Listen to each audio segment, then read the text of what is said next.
Hey, it's great to have you here today. And a question I get all the time is, what is my philosophy? What am I teaching with Top Speed Golf? What do I believe in? What do I believe it's going to take a recreational player and make them much, much better at golf? Well, the first thing and the most important thing is actually something that every single instructor on the planet agrees on. We may have different philosophies on how to get there, but this is what really matters. Now, as I'm coming through impact, I need to be able to come down, hit the ball first, and then hit the turf in front. So if I put a little piece of tape here, I should be able to come down, hit this ball first every single time, and hit a nice solid strike. So it doesn't matter what your philosophy is, if you can't do this, you're really going to struggle to play great golf. There we go. Nice straight shot, first swing of the day. 7-iron, hit that pretty solid, 178 yards. Hey, going to be really happy with that. Now the second one is, I have to be able to square up the face at impact. So if my face is open at impact, it's going to be a slice. If my face is closed at impact, it's going to be a hook. And while I'm doing that, I have to be able to swing fairly straight through the golf ball. So if I'm swinging way over the top and across it, it's going to slice no good. If I'm swinging way inside to the inside out, then I'm going to hook it. And I'm going to have a lot of trouble there too. So on that particular swing, my club path, which is the direction my club head is moving as it hits the ball, is 0.9 degrees left. That means less than 1 degree straight to the target. If I get anything outside of, say, 3 degrees, we start to have problems. If I looked at my face angle there, it is 0.1 degrees left. It means my face is perfectly square to my path. So 1 minute on a clock is 6 degrees. Those were well less than 1 minute on a clock. So I got to be able to hit the ball in the turf. I got to be able to swing straight with a straight face. And I've got to be able to hit the center of the sweet spot or consistently around the sweet spot. I can't be hitting way off the toe or way off the heel. Now that's what I call the big four. And that's what I teach in the system, in the Top Speed Golf system. That's what I teach in the ball striking masterclass. Everything is about getting this club to move through impact efficiently. It doesn't matter what you're doing, what tips you're working on, where your elbow is, what the club does, if it shallows out or doesn't shallow out, if I have lag or I don't have lag. If my club isn't doing that through impact, we're going to struggle at golf. And the final thing would be swing speed. We've got to move the club fast to make golf easy. Now, to give you an example of this, pros on average play courses that are about 7,000 yards. They swing 114 miles an hour or so and average 290 yards off the tee. So if they hit a drive and a 7-iron into the hole, they hit their drive 290, they hit their 7-iron, let's call it 180 yards. Well, if you add both those together, 290 plus 180 is 470. So if they're playing a 470-yard hole, they're hitting driver 7-iron. If a recreational golfer, let's say they hit it, to keep the math simple, 150 yards with their 7-iron, and they drive it 220, well, they have to play a 370-yard hole. So if you want to really simplify the math, pros have about a 100-yard advantage when hitting the same clubs on a par 4 or a hole. Now, if you multiply it out over 18 holes, that's 1,800 yards. Or let's just keep it even simpler and say 2,000 yards. Now, imagine for a second that you're playing your home course from 2,000 yards shorter. So if you're playing a normal 6,300-yard course from a couple tees up, imagine you're playing that from 4,300 yards. That's way ahead of the ladies' tees. Well, I bet you you'd be pretty daggone good. It'd get a lot easier. Or if you want to go the other way with it, imagine pros are playing a 9,000-yard course. So now it's so long, they're hitting driver and long irons and 3-woods into the par 4s. They can't reach the par 5s. Well, pros would shoot in the 80s, right? There's no way that somebody can play a 9,000-yard course and shoot a 63. It's impossible, right?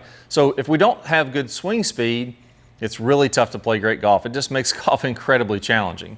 So when you put those things together, the big four, or moving the club through impact the right way, and swing speed, you're going to be a good golfer. That's all there is to it. Now, in my philosophy, what I like to look at, and this is from teaching thousands of hours, studying all the pros. I have a database where I have all the major winners from the last 20 years or so, and I also have a database of recreational golfers, scratch golfers, 10 handicaps, 20 handicaps. And what I like to do, what I believe in, is you look at what the pros are doing, you look at what better players are doing, and then I compare that with what recreational golfers are doing. So for example, if I'm doing these techniques wrong, it is so daggone hard to get that club to move through impact like we just talked about. It's going to be inconsistent on my ball and turf. I'm going to chunk it and thin it. I'm gonna have the face way open. I'm gonna have the face way closed. I'm gonna feel like I'm constantly manipulating the club to try to get it to square up, and it's just daggone hard. So when you look at the data, what you'll find is there's a few key movements that all good players do. Scratch golfers, pro golfers, they all do these things the same. And I see golfers in their 60s and 70s that do these well. They're the best golfers at your club. Think about the best golfer at your club that's 65 years old. He's doing what I'm about to teach you to do. The worst golfer at your club is probably doing none of the things that I'm about to teach you to do. So I'm not just trying to copy the pros.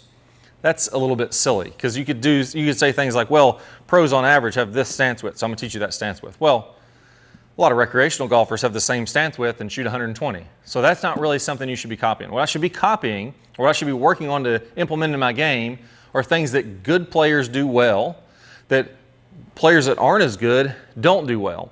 And the reason they don't do them well is because it makes it really tough to control the club through impact and move at good club head speed.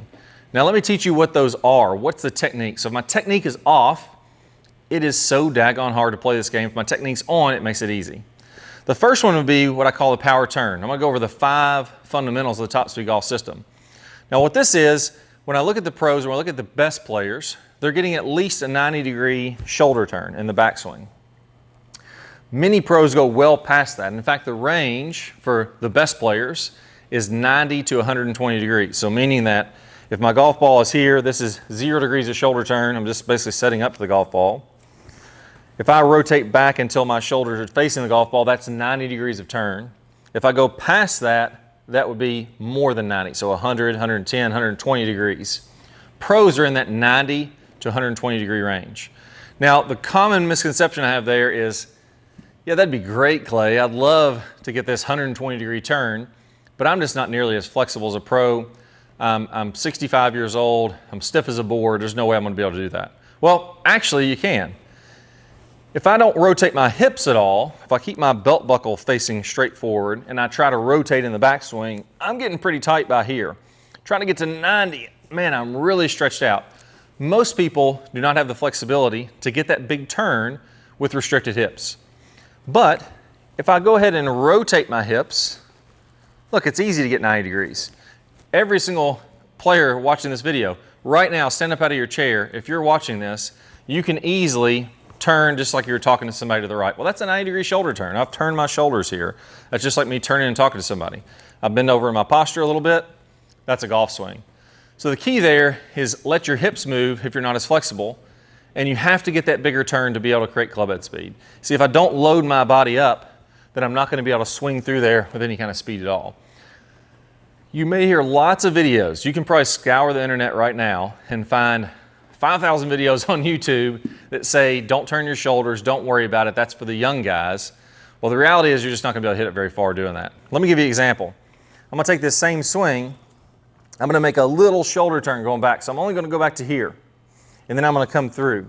And let's see what my swing speed does. So the last one was 178 yards. This one, right, 88 yards. Now I thinned it a little bit. It wasn't a perfect swing. But maybe I could get 130, 140 yards out of the 7-iron with a little tiny backswing. That doesn't mean, and I want to be really clear on this one, this fundamental, this power turn or rotating the body, doesn't mean you couldn't play very consistent golf with less shoulder turn.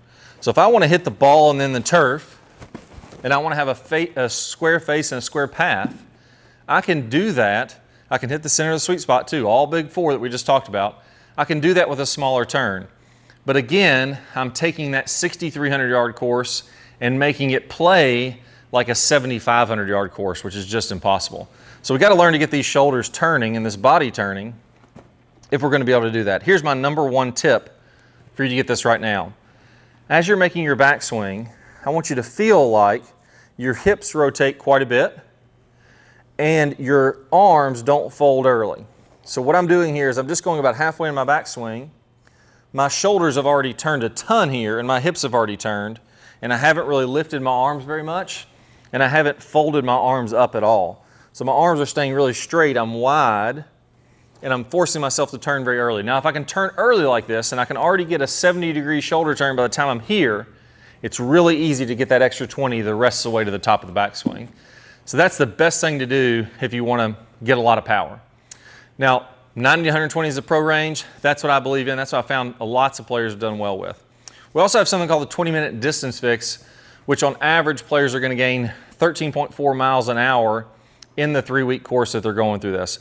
So if you're sitting there right now thinking, you know, struggle with my swing speed, I've heard all the tips, I'm still not swinging as fast as I can. If you go through that 20-minute distance fix, if you're a member of the Top Speed Golf website, you're going to pick up a lot of distance. On average, about 35 yards, a little less than that, 34.5 on your best drives compared to when you start the course to 3 weeks later. So that's what I teach, that's why I teach it, and that's a big part of the 20-minute distance fix is getting that turn. There's also some other tricks in there that really allow you to tap into a lot of your swing speed and bump that up if you're struggling with distance. Second Top Speed Golf fundamental is what's called lag, or Top Speed Golf lag.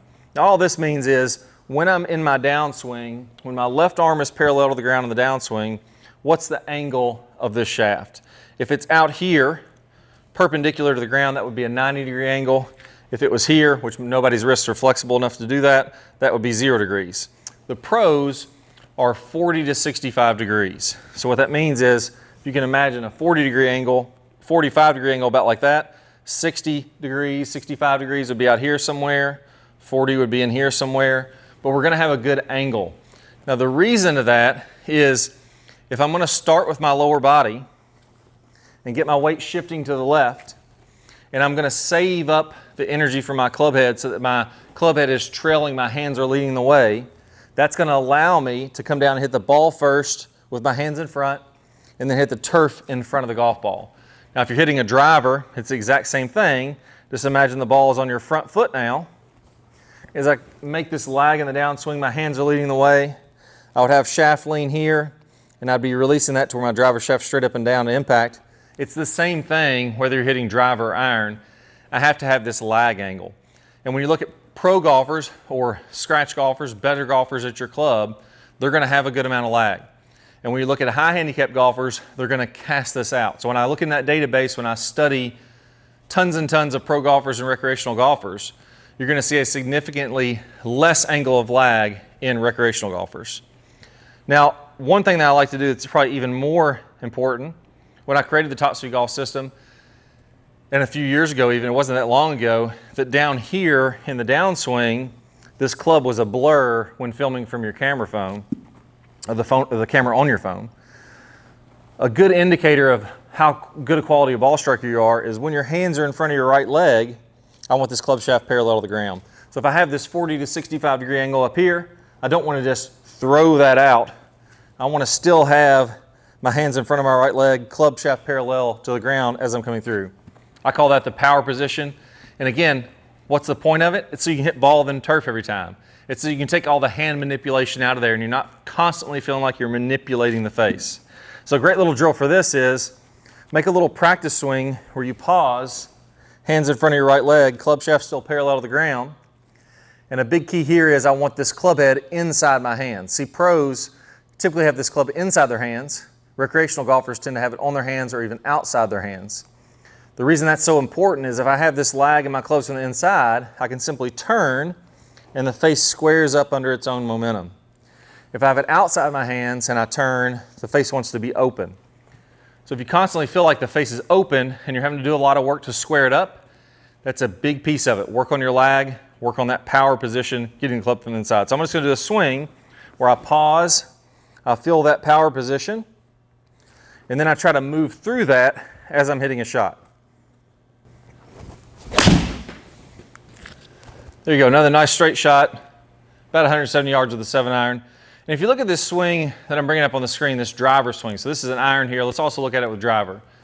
Look at the top of my backswing, shoulders well past perpendicular to the ground. I'm probably getting close to that 120 degree range on the power turn or the shoulder turn. Again, you don't have to get that much, just rotate your hips, get at least to 90. And then you'll also see as I move down, left arm parallel in the downswing, I have quite a bit of lag there. And my hands, as they get in front of my right leg, are almost parallel to the ground. With a driver, it's okay if your hands are in front of your right leg and the club is barely below parallel with the ground. With an iron, as we get into shorter clubs, I want to see a sharper and sharper angle there as I'm coming through impact. Now, the next one is what I call the straight line release, and this kind of ties in with what we just talked about. You don't want the club releasing at the golf ball, and this is something that drives me crazy because I see so many players struggle with this. We try to get this angle of lag, and then we think, and we've even been taught this, you want to get everything releasing at the golf ball. We're hitting the golf ball, that's what you want to do. Well, what ends up happening is we lose that lag later in the downswing, and our club shaft is straight up and down at impact. Well, the right way to do this, and what you're seeing with the pros and the best players, and what you're not seeing with higher handicap golfers, is that as I move into the downswing, my hands aren't releasing, or my club shaft isn't releasing and splitting my hands until well after impact. So there's impact, and my club shaft isn't going to split my forearms until out in front. I usually like to put a golf ball about 6 feet in front of the one I'm hitting and have that as the aiming point for where I'm releasing the club shaft. So you can see here, if I made a slow motion swing, impact would be here, and then my club would split my forearms out in front. Now again, when you look at this high-speed driver swing I'm making here, you're going to see that my club splits my forearms about 37 degrees in front of the golf ball.